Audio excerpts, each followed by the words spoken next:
Looks good. Good. Om Sahana Vavatu Sahana Bhunaktu Sahavidyan Karavavahai Tejasvinavadhitamastu ma vidvishavahai. Om Shanti Shanti Shanti. Chaitanyam sarvagam sarvam sarvabhutaguhashayam yat sarva vishayatitam tasmai sarvavide namaha.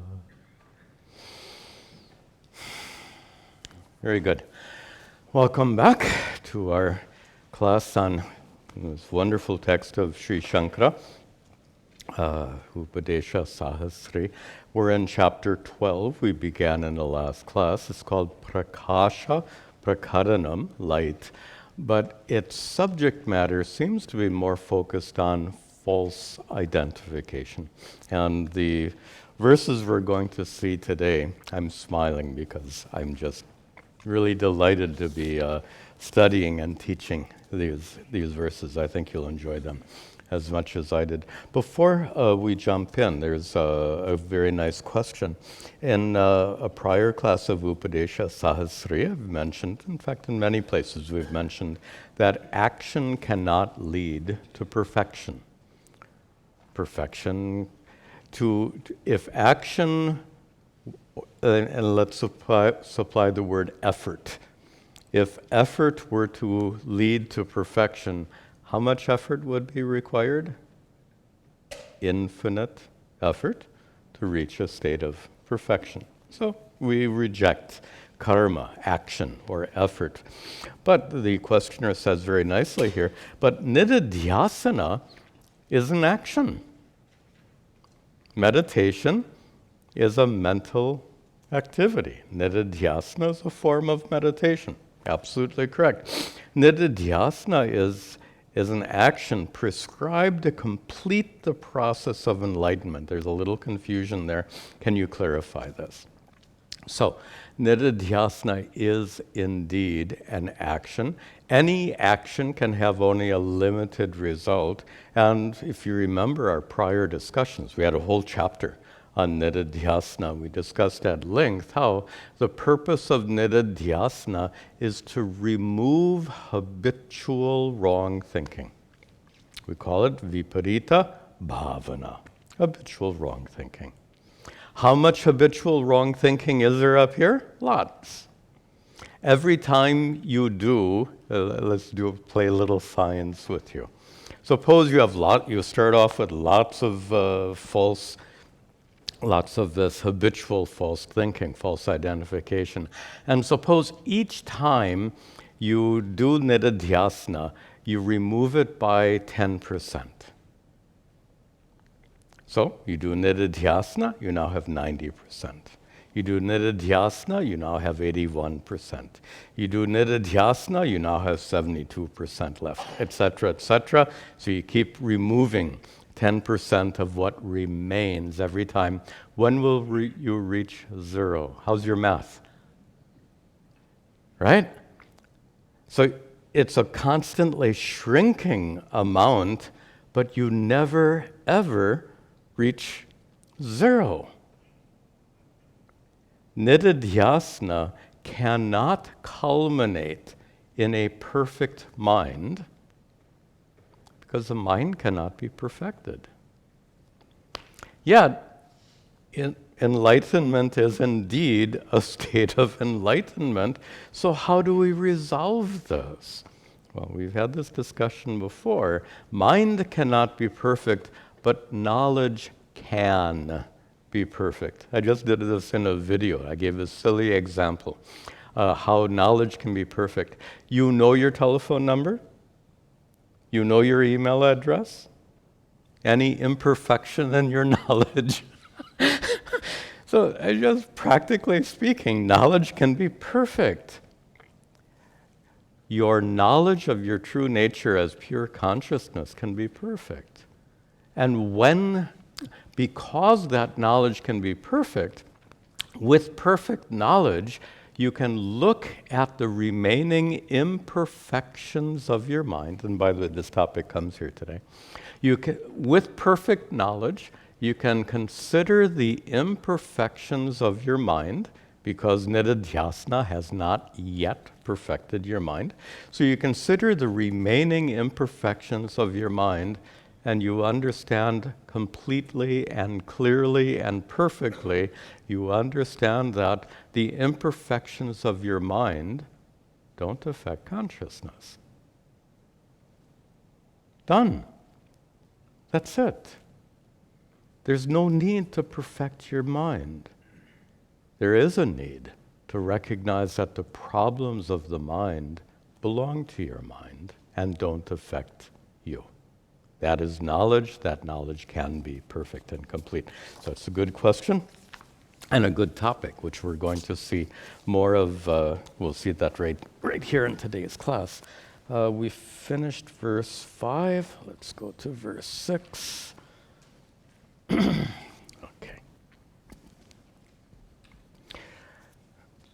Drisheshchaya yadarudha Drisheshchaya yadarudha Mukachayeva darshane Mukachayeva darshane Pashyanstham pratyayam yogi Pashyanstham pratyayam yogi Drishtahatmeti manyate Drishtahatmeti manyate.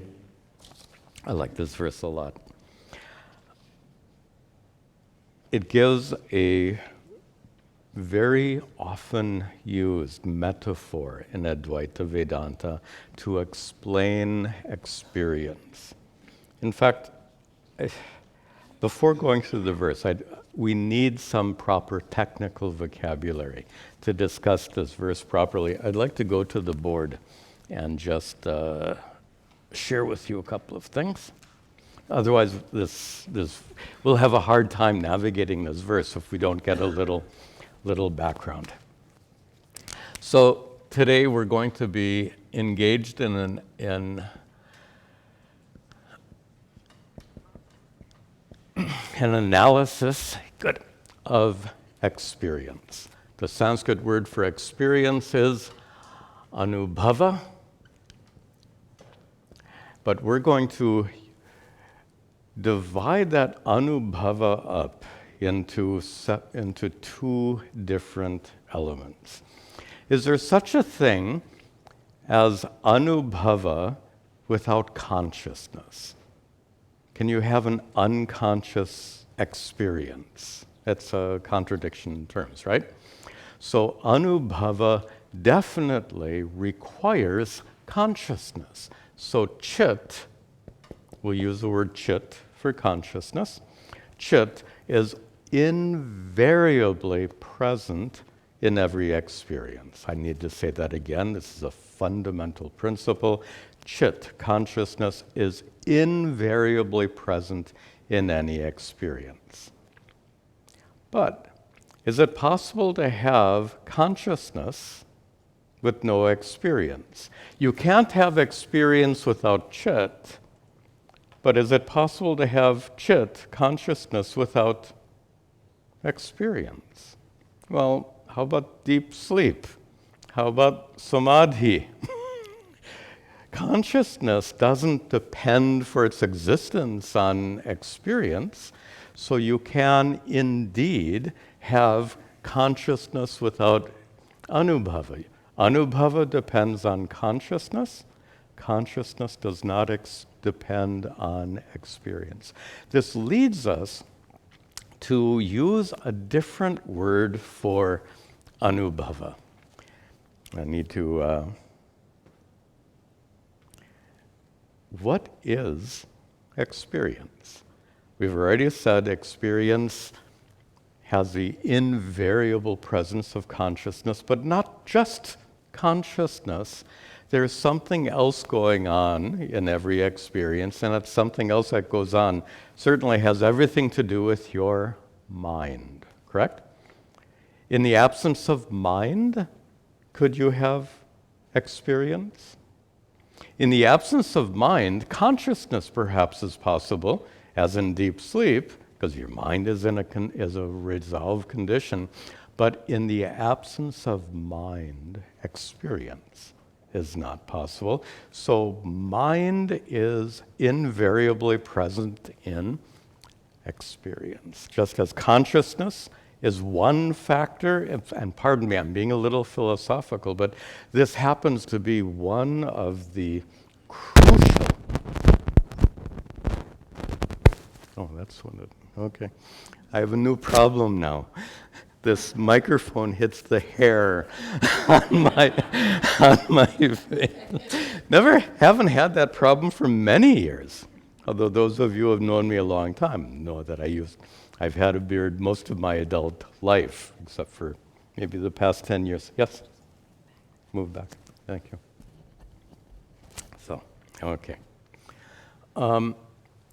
So in Anubhava, what we're leading up to, and I'm sorry, I'm probably making it overly complex. It's not that complex. There are two factors involved in experience. One is called chit, and the other is consciousness manifest in your mind, consciousness reflected by your mind. Now this is a metaphor that, somehow this is not sounding right, a metaphor, did that go off? Let me fix that. Om. That's showing here. Now it's okay? Did it go off for a while? No. Okay, that's me. Sorry. Okay, sorry for the interruption. So I'm making this overly complicated. Let me try to make it very simple. It's not that complicated. Consciousness is present along with your mind. These are the two factors required for experience. Without consciousness, there's no experience. Without mind, there's no experience. In the teachings of Advaita Vedanta, the relationship between consciousness and mind is explained in several ways, and this is a topic that really gets deep. We're not going to go that deeply into it, but one way of describing the relationship between consciousness and mind is to say that consciousness is made manifest by your mind. Consciousness is reflected in your mind. That's the metaphor we're going to see in this verse. We have a word for reflected consciousness, which is chidabhasa. Chidabhasa means abhasa is the appearance of consciousness, in your mind, the reflection of consciousness in your mind. In the text, instead of using abhasa, he's going to use the word cha. Am I off the board? I am off the board. Okay, just barely. Okay, thank you. So chaya. Chaya means reflection. By the way, I think in Hindi the meaning is narrowly confined to a shadow. In a Sanskrit dictionary, you'll find many meanings, one of which is reflection. So here it doesn't mean shadow, here it means reflection. So chid-abhasa, or chit-chaya, the term used in our verse, means reflected consciousness. Now, as soon as we use this term, reflected consciousness, it sounds so technical. Wait a minute. Reflected consciousness means experience. That's all it is. What is experience? What is present right now in your experience is consciousness manifest in your mind. That's it. Consciousness is the reflection of consciousness in your mind. And the significance of that is your mind conditions that consciousness. There's unconditioned consciousness, pure consciousness. There is conditioned consciousness, consciousness conditioned by your mind. The reflection is affected by the reflecting medium. Shankara is going to give us a common metaphor of a mirror. If you look into a mirror and the mirror is tinted pink, you look pink. If the mirror is tinted blue, you look blue. So the reflecting medium conditions whatever is reflected. In this case, your mind is a reflecting medium. It conditions consciousness. That leads us, and there's just one more technical term I need to develop here, then we'll get back to the verse. That leads us to understand that in Chidabhasa, Chidabhasa is anubhava, is experience. These are, we can't call them synonyms, but they mean the same thing. So, Chidabhasa has these two elements. One element is definitely consciousness. We have a term for that. We call it chid amsha. Amsha means part. So we're analyzing this Chidabhasa into its two fundamental aspects. One aspect is the chid amsha, call it part. And the other aspect is what is superimposed on that consciousness by the mind. So like the pinkness or blueness superimposed by the mirror, here it is whatever imprint on consciousness that is caused by your mind. That is a problem. Okay, I'll have to adjust this. All right, and in Sanskrit, the word idam is the pronoun this. This is often used to refer to anything, anything in the world. You'd say koi cheese, so that sense, idam, this.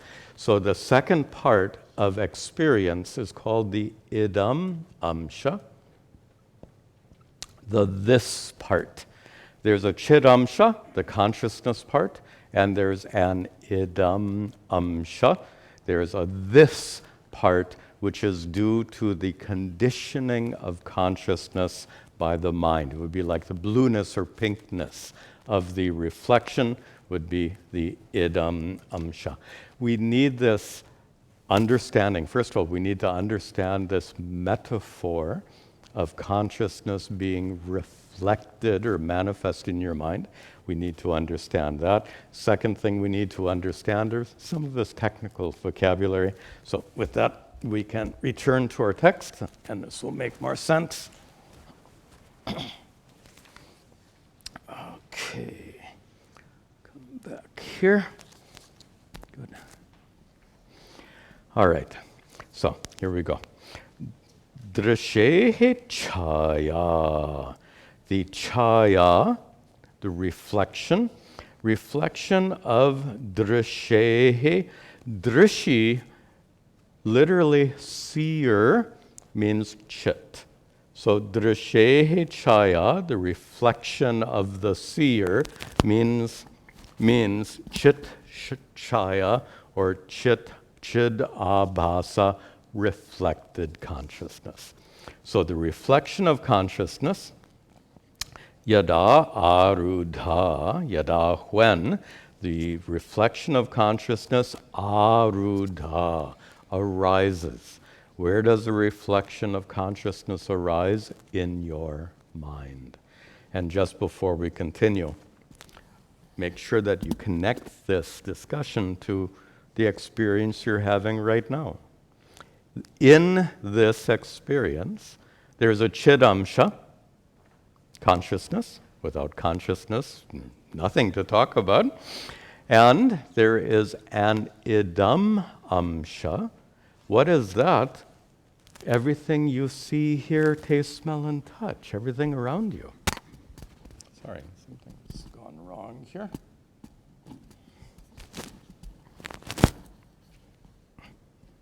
I think that's better.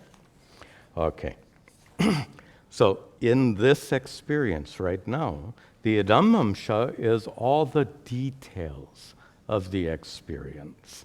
So with that in mind, he says that the reflection of consciousness that arises in the mind is mukha-chaya eva darshane. Just like the chaya, eva means like. Just like the chaya, the reflection of a mukha, of a face, the reflection of a face which is seen darshane, in a mirror. So you look at a mirror, what do you see? Very familiar face looking back at you. But remember our prior discussion. The face you see looking back at you is not a perfect representation. And here we need to explain something, and that is, modern mirrors are pretty good. How were they several hundred years ago? Not so good? How were they several thousands of years ago? You get the idea that mirrors in ancient times gave a pretty crude representation of your face. We forget that because now when you look in the mirror, it's pretty good. In fact, it's quite good. That we have to kind of get that modern concept out of our mind. That's why I gave the example of a blue-tinted mirror or a pink-tinted mirror. Whatever are the defects in the mirror, maybe something more common is dirty mirror. If you don't clean your mirror for several months or several years, you can imagine that that will certainly affect the nature of the reflection. That means the qualities, and this is really important Vedanta, the qualities of the mirror, or let me say the defects of the mirror, appear in your non-defective face. Your face has no defects, but if the mirror has defects, the defects of the mirror will appear in your face. Now, you're intelligent enough to know that that's not possible, but suppose someone were kind of dull enough not to be able to distinguish, and they looked at how about a mirror with some kind of crack in it or some kind of line in it, and they saw a line going down their face? Yeah, what is that? No one reasonably would do that, but suppose someone were so dull as to fail to discern that the defect of the mirror belongs to the mirror and not to the reflected face. Do you see where this is going? Consciousness is reflected in your mind. That reflection in your mind is taken as me. You look in the mirror, you say, that's me. It's not, right? Me is here, not there, but without thinking, that's me. You superimpose I-ness on your reflection, right? So this is false identification, I said was the main topic of this chapter. This is false identification. And this is a very fundamental and somewhat analytical. This happens to be a very analytical portion of the text. So that it's the further issue we've just introduced here is not only is the reflection tainted by the impurities of the reflecting medium. So the whatever defects in the mirror show up in your face, whatever defects of your mind appear in chidabhasa, appear in your experience. That's just a fact. It's not a problem yet. The problem comes when the dull-witted person looking at the mirror says, "Oh my gosh, I got a line in my face," failing to discern that it's a reflected image and not his actual face. In the same way, when you superimpose your sense of identity, me, who am I? I am the one, watch this, I am the one who is the I am the experiencer. That's very simple. I am the one who has this experience right now. Right now we're all having an experience. That experience requires an experiencer. Who is the experience? I. That's actually false identification. Because experience is a little more complicated than we just said. Based on what we just said, experience has these two parts, a consciousness part, chidamsha, and an idam amsha, this part. According to Vedanta, the ancient rishis want us to understand that the truth of who you are is not chidabhasa, experience, but rather just chit. And look how subtle this is. To differentiate between pure consciousness and the conditioned consciousness reflected by your mind. But this subtle discernment is crucial. It's really, really crucial. So please just be patient, because this is a little technical, and if you're hearing this stuff for the first time, it can even be intimidating. I understand that. But if you're a little patient, you can definitely come to terms with this kind of analysis, and it will help you a lot. There's lots of philosophical analysis which won't help you much. This philosophical analysis, if you patiently give yourself the opportunity to understand it, it will transform you, honestly, because it helps to create a sense of distance between you and the mind. One of the first things you learn in Advaita Vedanta is, I am not my body. And that's not that difficult to grasp, because there's so many objects in the world, and your body is an object like anything else. There is an arm of this chair, there's an arm of this body, they're both things. So coming to terms with the body being an-atma, not you, is not that much of a reach. But when it comes to the mind, it's much more difficult to discern how you are separate and independent of your body is one thing, but to discern that you are separate and independent from your mind is quite another, much more challenging, and that's why Shankara is going into some detail here. Let's finish the verse and make some other observations here. He says in the second half about the dull-witted person. The dull-witted person here is called, actually, here the term yogi is used. We're talking about a spiritual practitioner who has not yet properly discerned the difference between chit and chidabhasa, the difference between pure consciousness and experience, which is reflected consciousness.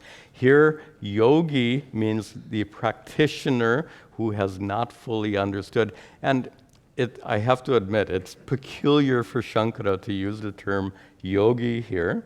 Usually yogi, you think when Shankara uses the term yogi, usually it means someone who's very wise. But here, in fact, even the commentator picks up on this, and he gives a little bit of a technical explanation of yogi here. He says, vidya yogavan. Yoga means to be associated with something. Suppose you're associated with ignorance. That's what the commentator says. Vidya yogavan. Here the yogi is one who is united with ignorance. That's how the commentator explains. Simply put, this is a practitioner, someone on the path. So that person on the path who doesn't fully understand, what about that person? Yogi, drop down the line, manyate. The yogi considers the yogi who tam pratyayam pashyan, seeing that. Pratyaya is another technical term here for experience. A lot of words are used for experience. So the practitioner reflecting on his or her experience, what does that practitioner conclude? The practitioner, manyate, concludes that drishta atma iti. What is seen is me. Now, what is seen is experience. And we identify ourselves with experience. This is the most fundamental identification possible. I am experiencing what's happening right now. And Shankara takes it a step further and says, no, you're not.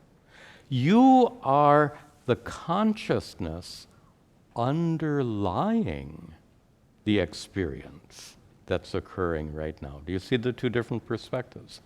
Conventional wisdom, I am experiencing whatever it is happening right now. That's conventional thinking. Shankara says, on a deeper level, you are not the experiencer. On the deeper level, you are pure consciousness. Pure consciousness which is completely independent of what is experienced. Which is to say, it's like looking in the mirror, it's realizing that that is not me. That is merely a reflection of me. See the importance of this metaphor. And finally, the real crucial part of this verse, and this is what will introduce our next verse as well, is what we referred to before, that is the defects of your mind get superimposed on consciousness. The defects of the mirror get attributed to your face. The defects of your mind get attributed to consciousness. The best example you've heard me use many times before is sadness. When sadness is in your mind, you say, I am sad. And based on what we've just discussed, you can see how that's absolutely incorrect. You are the observer of sadness. Sadness is part of chit-abhasa. In that term chit-abhasa, go back to the board. In that chit-abhasa, there are two parts. There's a chit-amsha, consciousness, and there's an idam-amsha, of this part. Here, the this part is sadness. The experience of sadness includes two parts, consciousness and sadness. The significance of this, and this is a technical analysis, but for the reasons I've said, it's worth our dealing with this technical analysis. The importance of it is this: to understand that sadness is a property of your mind, and it's not a property of consciousness, which is you. This is the bottom line. And this discernment is absolutely transformative. Because when you really get it, when you feel sad, by the way, do enlightened people feel sadness? If they're not robots, sadness is a normal human emotion. If an enlightened person goes and sees a sad movie, will they understand the movie or not? Okay? So, sadness is a normal human emotion. An enlightened person can feel sadness. But the enlightened person would never say, I am sad. Think about the inner freedom that brings when you recognize sadness belongs to the mind, not me. So that's the point of this verse. Sadness is an attribute that belongs to the reflecting medium because of the contact between chit and mind, consciousness and mind. In that chit-abhasa, in that reflected consciousness, sadness appears. Sadness appears in experience. No one can deny that. But that sadness is a property not of consciousness. That sadness is a property of mind. Now, to introduce the next verse, here's the next problem. Suppose you look at that cracked mirror, or pink mirror, or blue mirror, or dirty mirror, and say, oh, I really want to see myself as I truly am. I want to see a perfect, defect-free reflection of myself. Is there such a thing as a perfect mirror? I've said modern mirrors are quite good, but I think you'd agree there's no such thing as a perfect mirror. And as when we talked about the question, we had the discussion, is there any such thing as a perfect mind? There's no such thing as a perfect mind, which means chit-abhasa will always include imperfections, and let me just say that in a little bit more relatable way. In your experience, there will always be undesirable stuff.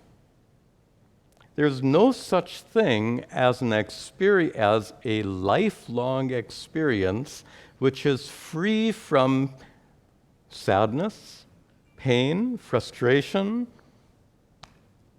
All of this is part of the human condition. All of it is natural to the mind. Being natural to the mind, how can you possibly remove it from chit-abhasa, from experience? Cannot be removed from experience. Shankara addresses that in the next verse. Tam cha mudham cha yadyanyam, tam cha mudham cha yadyanyam, pratyayam veti no drishehe, pratyayam veti no drishehe, saheva yoginam shreshto, saheva yoginam shreshto, netarasyana samshayah, netarasyana samshayah. You have to jump around a little bit. At the end of the first line, the word yadi is hidden. Yadi anyam. Yadi, if. If, drop down, veti, if one knows. If one knows, you said before, knowledge can be perfect. Mind cannot be perfect. Here we're talking about perfect knowledge. Yadi veti, if one understands. If one understands what? Back up. Tam mudham. If one understands that which is ignorance. If you understand ignorance, ignorance belongs to the mind. if you understand that ignorance is a property of the mind, cha, and if you understand anyam pratyayam, these words have to be put together, and we'll say false identification.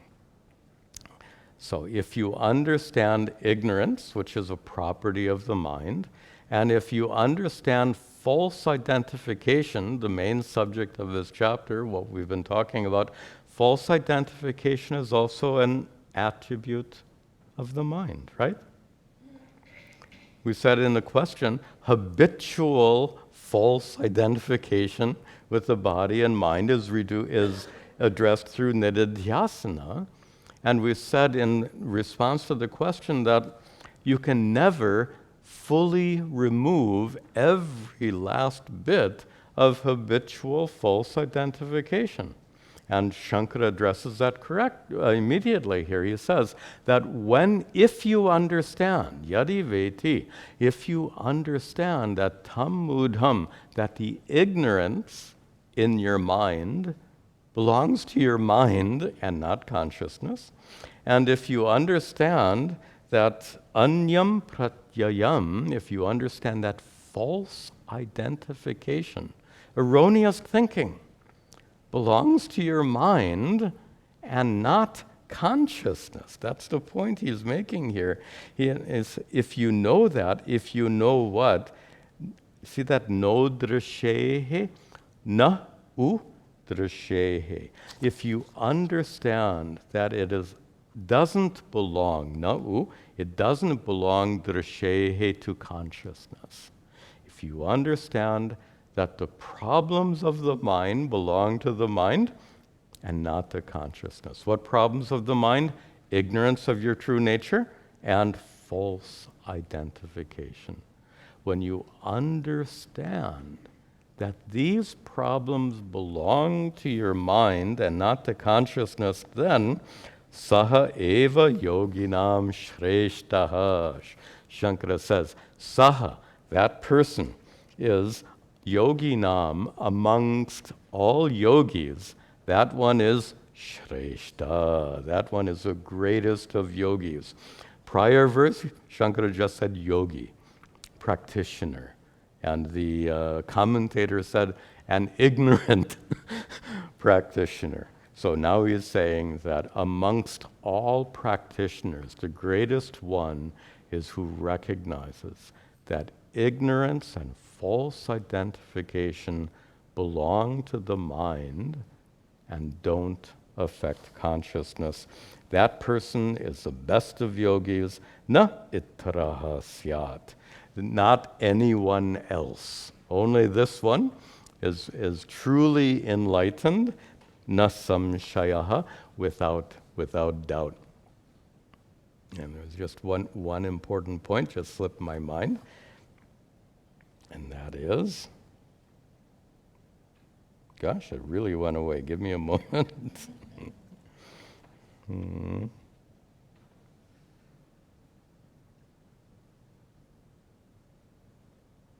It's not coming back. But I wanted to. Come on.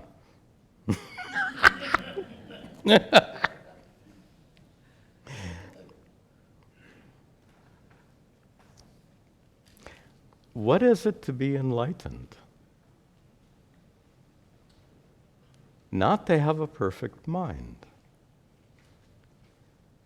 Enlightenment, and I think I've told this anecdote before, and allow me to tell it. You may have heard this before, but it's important. Let me tell it one more time.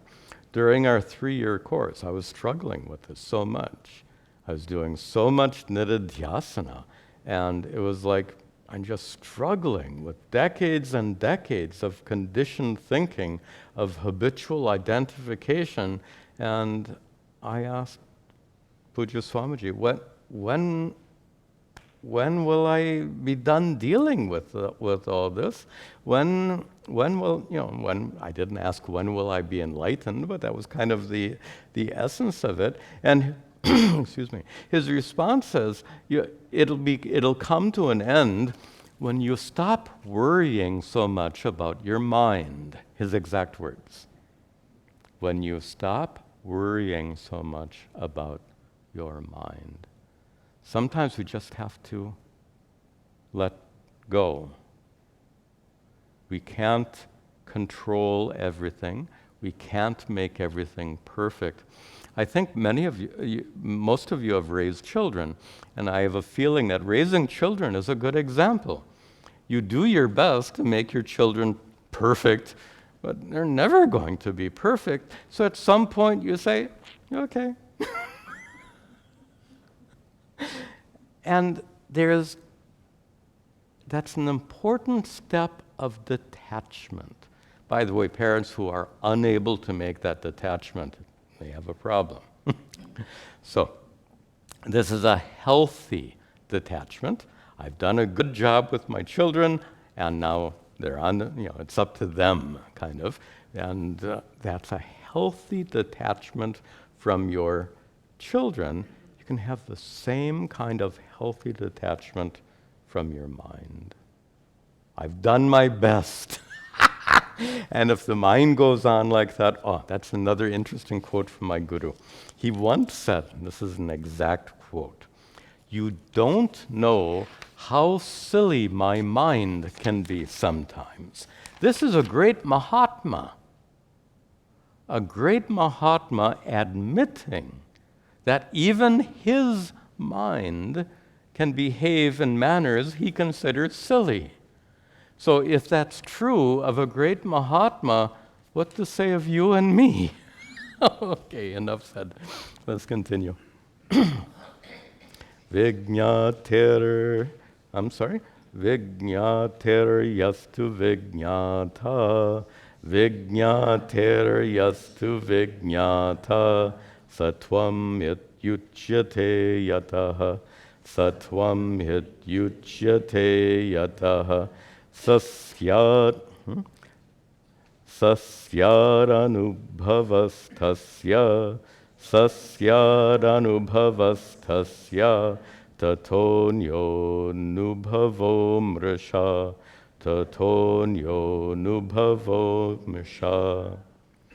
Vijñātehi vijñāta. It's another reference to the Brihadaranyaka Upanishad. Nahi vijñātuhu vijñātehi viparilopaha. I may have messed up the grammar there a little bit. There is a famous statement from the Brihadaranyaka Upanishad that there is no loss of the observer, the seer, the witness. Consciousness never comes to an end. And he's making a reference one more time to this Upanishad, and we surmised in prior classes that perhaps he was studying or teaching that Upanishad at the time he was composing these verses. So here he says the vijñāta, the knower, avijñātehi, avijñāti, the knower of knowledge. Now that seems like a very kind of paradoxical statement. What do you mean by knower of knowledge? Here we also have to get a little bit more technical vocabulary because we make a distinction between two kinds of knowledge. In fact, let me just put these terms up on the board. They're important terms if you haven't heard them already. We make a distinction between two types of knowledge, jnanam. One kind of knowledge is called swarupa jnanam. Knowledge which is your swarupa, your true nature. Knowledge which is your true nature is consciousness. So swarupa jnanam, knowledge which is your true nature, means consciousness. Then we distinguish that from vritti jnanam. This is jnanam in a more common sense. The knowledge in the form of a vritti, a mental event, knowledge in the form of a thought. So here we have swarupa jnanam, which is chit. Here we have vritti jnanam, knowledge in the form of a thought, which is chirabhasa. This is the same distinction once again. So here in this verse, vijñāta refers to swarupa jnanam, and vijñātir refers to vritti jnanam, the knower of knowledge. Swarupa jnana is the knower, and knower of knowledge is the vritti jnana. Okay. Oh, wrong one. So with that in mind, we can make sense out of this. So the knower of knowledge, saha, that knower of knowledge, tvam iti uchyate. That is what is said in our scriptures to be tvam in the Mahavakya, tat tvam asi. Tvam, you, refers to what? The knower of knowledge. The knower of knowledge is that swarupa jnana, essential knowledge, fundamental knowledge, which means consciousness. So simply put, the word tvam in the Mahavakya, tat tvamasi, indicates consciousness. Very simple meaning. Sasyat anubhavaha tasya. Is kind of playing here. Many people talk, anubhava, that's our word for experience.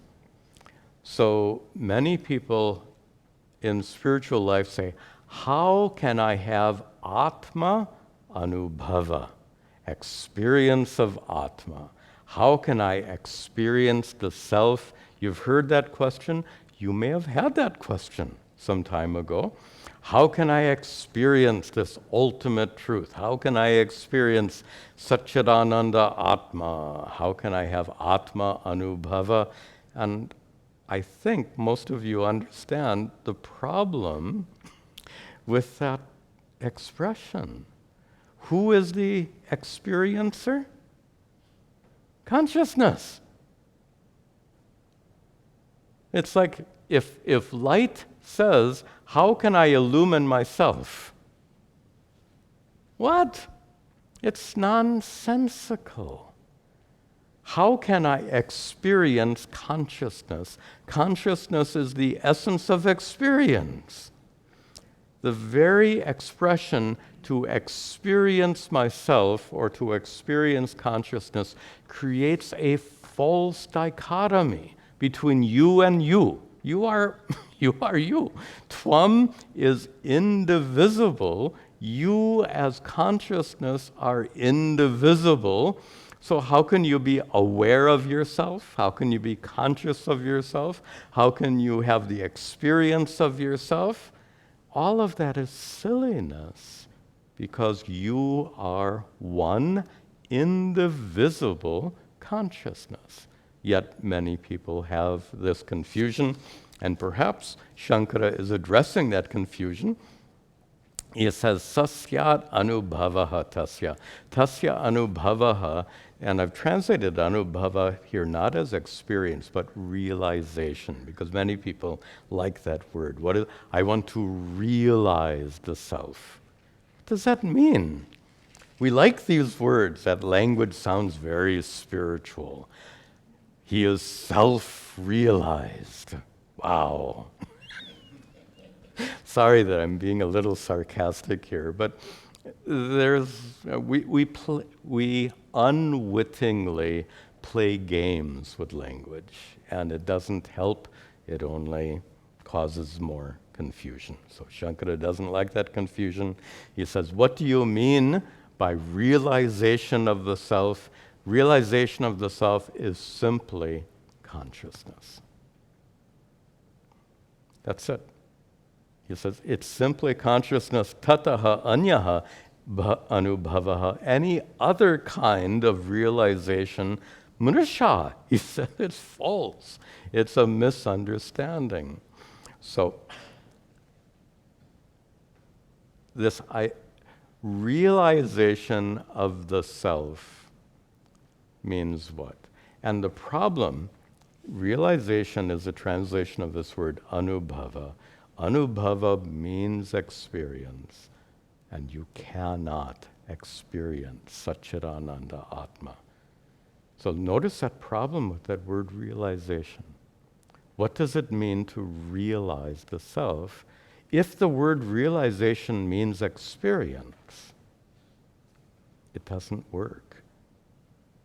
To realize the self, if that means to experience the self, there's a huge problem in understanding. On the other hand, Shankara wouldn't translate it as realize. He'd translate it, if he spoke American English, he'd say knowledge. No, to know the self. To know the self. To realize the self means to know the self. Shankara is famous for the statement, Jnanam eva mokshaha. Moksha, liberation, is knowledge and knowledge alone. And notice how crucial that is, just to summarize some of our observations this morning. Since the mind can never be made perfect, you can see why Shankara points to knowledge, which can be perfect. You can have perfect knowledge that whatever are the defects of my body and mind, those defects belong to my body and mind and don't affect me, pure consciousness. This is knowledge which can be perfect. This is enlightenment. What follows, that nididhyasana, is to enjoy this knowledge more, to appreciate this knowledge more, to have your mind abide in that knowledge, which gives you, just makes life a whole lot more fun. But as we said before, that nididhyasana never, ever culminates in a perfect mind. What can be perfect, you can have perfect understanding that whatever are the defects of my body and mind, those defects don't affect me at all. That knowledge can be perfect. That is enlightenment. And that's a good place to conclude our class today. We'll continue next week. Om sarve bhavantu sukhinah, sarve santu niramayaha, sarve bhadrani pashyantu, ma kaschid dukkha bhag bhavet, asato ma sadgamaya, tamaso ma jyotirgamaya, mrityorma amritangamaya. Om Shanti Shanti Shanti. Om Tat Sat.